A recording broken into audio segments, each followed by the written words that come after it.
നമസ്കാരം സുഹൃത്തുക്കളെ.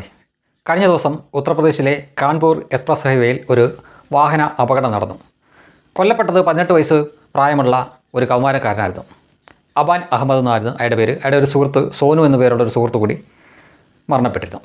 ഈ വാർത്ത ഉത്തർപ്രദേശിലൊക്കെ വലിയ വാർത്തയായിരുന്നു. എന്നാൽ നമ്മുടെ ഇവിടെയുള്ള മാപ്രകൾ അതൊരു ചെറിയ വാർത്ത പോലെ അങ്ങ് ഓടിച്ചു വിടുകയാണ് ചെയ്തത്. സത്യത്തിൽ അത് കുറച്ചുകൂടി വിശദമായിട്ട് തന്നെ ഇവിടുത്തെ മാപ്രകൾ ആ വാർത്ത കൊടുക്കേണ്ടതാണ്. പക്ഷേ എന്തുകൊണ്ടോ അവർ ആ വാർത്ത കൊടുത്തില്ല. ഈ കൊല്ലപ്പെട്ട 18 വയസ്സുകാരനായിട്ടുള്ള അബാൻ അഹമ്മദ് എന്ന വ്യക്തി 2023 ഏപ്രിൽ കൊല്ലപ്പെട്ട ഗുണ്ടാ തലവനായ ആദിഖ് അഹമ്മദിൻ്റെ മകനാണ്. അയാളന്ന് കൊല്ലപ്പെട്ടത് ഒറ്റയ്ക്കല്ല, അയാളും അയാളുടെ സഹോദരനായ അസ്രഫ് അഹമ്മദും കൂടെയാണ് കൊല്ലപ്പെട്ടത്. ആ സംഭവം ഒരുപക്ഷെ നിങ്ങൾ ഇപ്പോഴും ഓർക്കുന്നുണ്ടായിരിക്കും. ദുരന്തർ എന്ന സിനിമയുടെ 2ാം ഭാഗത്ത് ഈ ദൃശ്യങ്ങൾ അതേപോലെ തന്നെ കൊടുത്തിട്ടുണ്ട്. അതായത് സിനിമയ്ക്ക് വേണ്ടി ഷൂട്ട് ചെയ്തതല്ല, ഒറിജിനൽ വിഷ്വൽ തന്നെ കൊടുത്തിട്ടുണ്ട്. ഇപ്പോൾ അത് കണ്ട ആളുകൾക്ക് ഏകദേശം മനസ്സിലാവുന്നുണ്ടായിരിക്കും. ഈ ആദിഖ് അഹമ്മദും അയാളുടെ സഹോദരൻ അസ്രഫ് അഹമ്മദും ജയിലിലായിരുന്നു. അവിടെ നിന്ന് ജയിലിൽ നിന്ന് ഇറങ്ങി ആശുപത്രിയിലേക്കോ മറ്റോ പോകുന്ന വഴിക്ക് അവരോട് മാധ്യമപ്രവർത്തകരൊക്കെ ചോദ്യം ചോദിച്ചുകൊണ്ടിരിക്കുന്നു. അവർ ഉത്തരം പറഞ്ഞുകൊണ്ടിരിക്കുന്നു. പോലീസൊക്കെ ചുറ്റും നിൽപ്പുണ്ട്. അപ്പോഴാണ് ഒരു സംഘം ആളുകൾ ബൈക്കിൽ മറ്റുമൊക്കെ വന്ന് ഇയാളെ പച്ചയ്ക്ക് വെടിവെച്ച് കൊന്നിട്ട് പോകുന്നത്.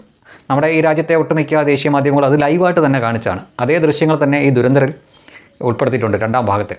അപ്പോൾ ഈ ദൃശ്യം തുടക്കത്തിൽ ഇങ്ങനെ കാണുമ്പോൾ അവിടുത്തെ ISIയുടെ തലവനും മറ്റ് തീവ്രവാദികളൊക്കെ ഈ ദൃശ്യം കണ്ടുകൊണ്ട് ഇങ്ങനെ രസിക്കുകയാണ് ആദ്യം. അതായത് കൊല്ലുന്നതല്ല, അതിന് മുമ്പുള്ള ഇന്ത്യയിലെ നിയമവ്യവസ്ഥയും ഇവിടുത്തെ കോടതിയൊക്കെ ഇത്രയൊക്കെ ഉള്ളൂ, ജയിലിൽ കിടന്നാലും അവിടെ കാര്യങ്ങളൊക്കെ നടക്കും, അല്ലെങ്കിൽ ഞങ്ങൾ നടത്തിയെടുക്കുക എന്ന ഒരു ധാർഷ്ട്യത്തോടെ അവരിങ്ങനെ ആദ്യം ഇങ്ങനെ ആസ്വദിച്ചിരിക്കുമ്പോഴാണ് ഒരു സംഘം ആളുകൾ വന്നിട്ട് വെടിവെച്ച് കൊന്നിട്ട് പോകുന്നത്. ഞെട്ടുകയാണ് അവർ ശരിക്കും. ഇത് ആ സിനിമയിലുള്ളതാണ്. ഇനി ബാക്കി കാര്യത്തിലേക്ക് വരാം. അന്ന് 2023 ഈ 2 പേർ കൊല്ലപ്പെട്ടത് നമ്മുടെ ഇവിടുത്തെ മാധ്യമങ്ങൾ പറഞ്ഞിട്ടുണ്ട്. പക്ഷേ അതിനു മുമ്പ് തന്നെ 2023 ഏപ്രിൽ തന്നെ ഉത്തർപ്രദേശിൽ വെച്ച് മറ്റൊരിടത്ത് വെച്ച് പോലീസ് എൻകൗണ്ടറിൽ ഇയാളുടെ മറ്റൊരു മകൻ കൊല്ലപ്പെട്ടിരുന്നു. അതിനുശേഷമാണ് ഈ 2 പേര് കൊല്ലപ്പെടുന്നത്.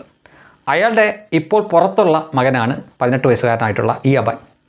ഈ ചെറുക്കനാണ് കഴിഞ്ഞ ദിവസം വാഹന അപകടത്തിൽ കൊല്ലപ്പെട്ടിരിക്കുന്നത്. അമിത വേഗതയിൽ വാഹനം ഓടിച്ചുകൊണ്ടുപോയി നിയന്ത്രണം തെറ്റി ഡിവൈഡറിലോ മറ്റോ ഇടിച്ചു കയറി അങ്ങനെ ആക്സിഡൻറ്റ് പറ്റി കൊല്ലപ്പെട്ടു എന്നാണ് നമ്മൾ കേൾക്കുന്ന വാർത്തകൾ. അങ്ങനെ തന്നെ ആയിരിക്കാം. കാരണം ഉത്തർപ്രദേശിൽ യോഗി ആദിത്യനാഥാണല്ലോ ഭരിക്കുന്നത്. അപ്പോൾ കുറ്റവാളികളും കുറ്റവാസനയുള്ളവരുമൊക്കെ ഇങ്ങനെ സ്വാഭാവികമായിട്ടൊക്കെ കൊല്ലപ്പെടുന്നുണ്ട്. അതിൽ വലിയ അത്ഭുതമൊന്നുമില്ല. ഇനി ഈ ചെറുക്കൻ എന്തിന് ആണ് ഈ കാൺപൂർ ഹൈവേ കൂടെ പോയിക്കൊണ്ടിരുന്നതെന്ന് ചോദിച്ചു കഴിഞ്ഞാൽ, അയാൾ പ്രയാഗ്രാജിൽ നിന്ന് ഝാൻസിയിലേക്ക് പോയിക്കൊണ്ടിരിക്കുകയായിരുന്നു. എന്തിനാണെന്ന് ചോദിച്ചു കഴിഞ്ഞാൽ, ഇയാളുടെ 2 സഹോദരങ്ങൾ കൂടി ജയിലിൽ കിടപ്പുണ്ട്. അവരെ കാണാൻ വേണ്ടിയുള്ള പോക്കാണ്. ഇനി നിങ്ങളൊന്ന് ആലോചിച്ച് നോക്കിയാൽ, ഞാൻ ഇത്രയും പറഞ്ഞ സംഗതികളെല്ലാം പരസ്പരം കണക്റ്റഡാണ്. അപ്പൻ മരിച്ചു, അപ്പൻ്റെ സഹോദരനെയും കൊന്നു. ഒരു സഹോദരനുള്ളത് 2023 തന്നെ ആദ്യം അവരെയാണ് പോലീസ് കൊല്ലുന്നത്. പിന്നെ ഈ 2 പേര് പോലീസല്ല, വേറെ ആൾക്കാരാണ് കൊല്ലുന്നത്. ഇപ്പോൾ ഈ ചെറുക്കനും കൊല്ലപ്പെട്ടു. ഇനി 2 പേർ കൂടി ബാക്കിയുണ്ട്. ഇനി കുറച്ച് ഫ്ലാഷ് ബാക്ക് എടുത്ത് നോക്കിയാലോ. ആരാണ് ആദിഖ് അഹമ്മദ്? ഏതാണ്ട് 1000 കോടിയുടെ ആസ്തിയുള്ള ഒരു കൊച്ചു സാമ്രാജ്യം തന്നെ കൈവശപ്പെടുത്തിയിരുന്ന ഒരു വ്യക്തി, ഒരു ഗുണ്ടാ തലവനായിരുന്നു അയാൾ. കട്ടും മോട്ടിച്ചും പിടിച്ചു പറിച്ചും കൊന്നും ബലാത്സംഗം ചെയ്തുമൊക്കെ തന്നെ ഉണ്ടാക്കിയെടുത്താണ് അയാൾ ആ സാമ്രാജ്യം. അയാൾ ഈ സമാജ്വാദി പാർട്ടിയുടെ MP കൂടിയായിരുന്നു എന്ന് ഓർക്കണം. അങ്ങനെ തന്നെ ചോദ്യം ചെയ്യാൻ ആരുമില്ല, താനാണ് ആ സ്ഥലത്തെ രാജാവ് എന്ന ധാരണയിൽ ജീവിച്ചു വന്ന ആളായിരുന്നു. ജീവിച്ചു എന്നൊന്നും പറയാൻ പറ്റില്ല. മറ്റാളുകളെയൊക്കെ ഭീഷണിപ്പെടുത്തി അടിച്ചമർത്തി അയാളുടെ സ്വന്തം സാമ്രാജ്യം പോലെ ആക്കി കൊണ്ടുവന്ന ഒരു വ്യക്തിയായിരുന്നു ആദിഖ് അഹമ്മദ്. അവിടേക്കാണ് യോഗി ആദിത്യനാഥ് മുഖ്യമന്ത്രിയായിട്ട് വന്നത്. പിന്നീടുള്ളത് ഞാൻ പറയണ്ട, നിങ്ങൾക്കറിയാമല്ലോ. അപ്പോൾ ഇത്രയുള്ള സംഭവം.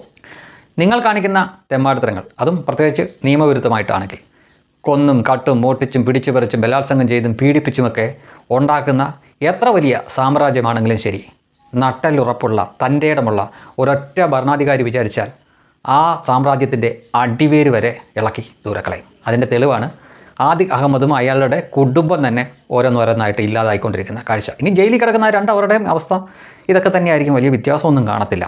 ഞാൻ നേരത്തെ പറഞ്ഞ ആ ഒരു തൻ്റെ ഇടമുള്ള ഭരണാധികാരിയുടെ പേര് ഒരുപക്ഷെ മോദി എന്നാവാം, യോഗി എന്നാവാം, അമിത്ഷാ എന്നാവാം, അല്ലെങ്കിൽ മറ്റൊരു പേരും ആവാം. അവിടം വരെയുള്ളൂ ഇത്തരക്കാരുടെയൊക്കെ ആയുസ്. സംഗതി പിടികിട്ടിയില്ല.